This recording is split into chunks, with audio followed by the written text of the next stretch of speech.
নিম্নচাপের জেরে দক্ষিণবঙ্গে বাড়বে বৃষ্টির দাপট। নমস্কার, আপনারা দেখছেন কলকাতা টিভির সঙ্গে রয়েছি আমি আয়ুষী।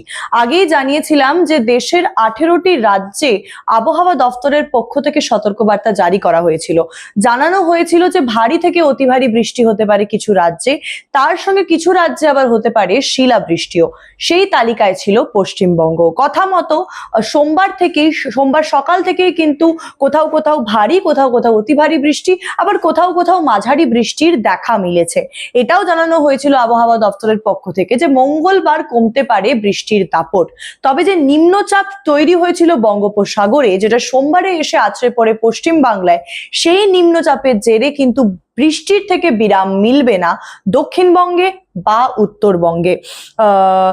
কলকাতা সহ হাওড়া, হুগলি, 24 পরগনা, পূর্ব ও পশ্চিম মেদিনীপুর, ঝাড়গ্রাম, বাঁকুড়া এবং পুরুলিয়ায় দফায় দফায় ভারী থেকে অতি ভারী বৃষ্টি হতে পারে বলে কিন্তু জানিয়েছে আবহাওয়া দপ্তর। তার সঙ্গে ঘন্টায় 30 থেকে 40 কিলোমিটার বেগে বইতে পারে ঝোড়ো হাওয়া বলেও কিন্তু জানিয়েছে আবহাওয়া দপ্তর।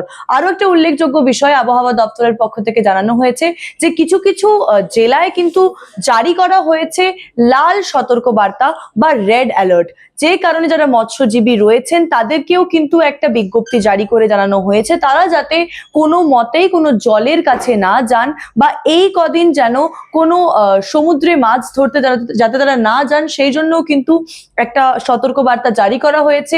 সতর্কবার্তা জারি করা হয়েছে উপকূলবর্তী এলাকাগুলিতেও, তার সঙ্গে পাহাড়ি এলাকাতেও কিন্তু নামতে পারে ধস, হতে পারে বন্যা।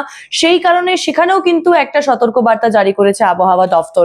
আবহাওয়া দপ্তরের রিপোর্ট অনুযায়ী আগামী 2 থেকে 3 দিন কিন্তু ভারী থেকে অতি ভারী বৃষ্টি হতে পারে এবং কিছু কিছু জায়গায় কিন্তু শিলাবৃষ্টি হতে পারে বলেও সম্ভাবনা।